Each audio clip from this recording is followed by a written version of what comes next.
রহস্য। এই রহস্যের প্রতি আগ্রহ নেই এমন মানুষ হয়তো খুব কমই আছে। তবে কিছু রহস্য মানুষ সমাধান করতে পারলেও এমন অনেক রহস্য রয়েছে যার কোনো সমাধান আজও মেলেনি।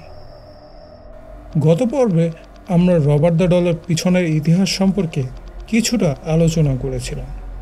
আপনি যদি রবার্ট দ্য ডলের পূর্ববর্তী ভিডিওটি না দেখে থাকেন তবে আই বাটনে ক্লিক করে ভিডিওটি দেখে নিতে পারেন।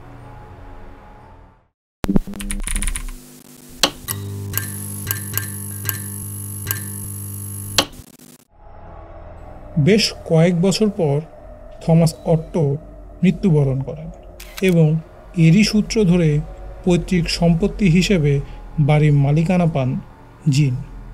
ততদিনে জিনের একজন মেয়ের সাথে বিয়েও হয়। জিন তখন একজন পেশাদার চিত্রশিল্পী। সম্পূর্ণ বাড়িতে তার জন্য একটা নির্দিষ্ট স্থান বরাদ্দ ছিল যেখানে তিনি তার ছবি আঁকতেন। কোনো একদিন বাড়ির স্টোর রুমের মধ্যে পুরাতন জিনিস খুঁজতে যেয়ে পেয়ে যান তার ছোটবেলার খেলার পুতুল রবার্টকে। জিন তার পুরনো পুতুলটিকে পেয়ে আবেগে আপ্লুত হয়ে পড়েন। জিন আগের মতো পুতুলটিকে সঙ্গে রাখতেন, কিন্তু জিনের স্ত্রী মোটেও এটি পছন্দ করতেন না।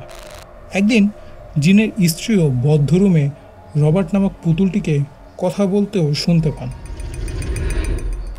এমনকি বাড়িতে বেড়াতে আসা মেহমানদের কেউ কেউ বদ্ধ রুমটির জানালাতে পুতুলটিকে দাঁড়িয়ে থাকতেও দেখেছেন।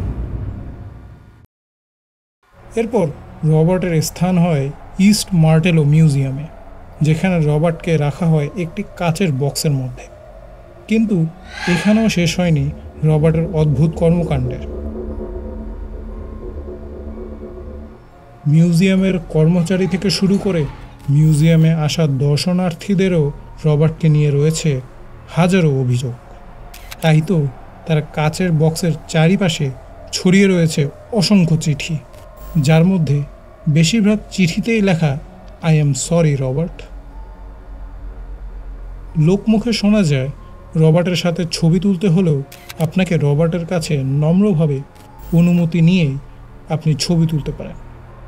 তবে আপনি যদি অনুমতি না নিয়ে রবার্টের ছবি তুলেন, আপনার সাথে ঘটবে নানা অপ্রত্যাশিত ঘটনা।